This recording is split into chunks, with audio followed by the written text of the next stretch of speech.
I used to believe success would fix everything.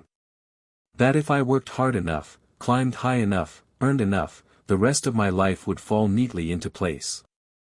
What I didn't realize was that the higher I climbed, the more I was cutting the ropes to everything below me, my marriage, my friendships, my health. I'm 51 now. Alone.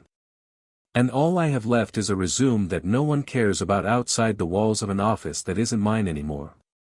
It started innocently enough.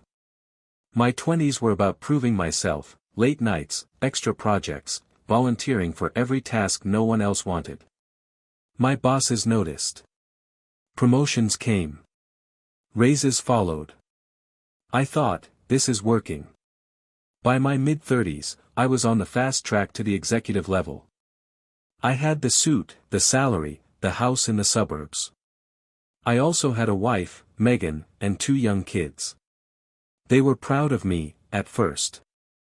Megan told friends, he works hard for us. But working hard turned into missing birthdays, missing anniversaries, missing bedtimes. I told myself it was temporary, that once I secured just one more promotion, we'd have the life we dreamed of. That promotion came, and then the next. But the life I was chasing never arrived. I remember one night when my daughter was 6. She sat at the kitchen table, crayons scattered around, waiting to show me a picture she'd drawn. Just a minute, I said, answering an email. By the time I looked up, she'd fallen asleep on her chair. The picture, of our family, smiling, was left unfinished. Megan tried to warn me. She said, we don't see you anymore. I nodded, promised I'd do better, and then stayed at the office until midnight. The breaking point came at 45, when I finally made vice president. There was a party in my honor, champagne, speeches. But when I looked into the crowd, my family wasn't there. Megan had stopped coming to these events years earlier. The kids had grown into teenagers who barely spoke to me. My best friend from college, who used to be my biggest cheerleader, had stopped returning my calls. 2 months later, Megan asked for a divorce. She said she was tired of being married to a ghost. The kids chose to live with her. I buried myself in work even more. What else was there? I spent weekends in the office, dinners at my desk. Success became both the drug and the prison. Then, at 50, the company restructured.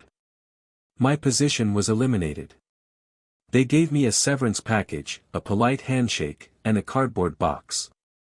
Just like that, the office that had consumed my life spit me out without hesitation. Now, I sit in a quiet apartment with furniture that feels borrowed, staring at framed certificates that no one cares about.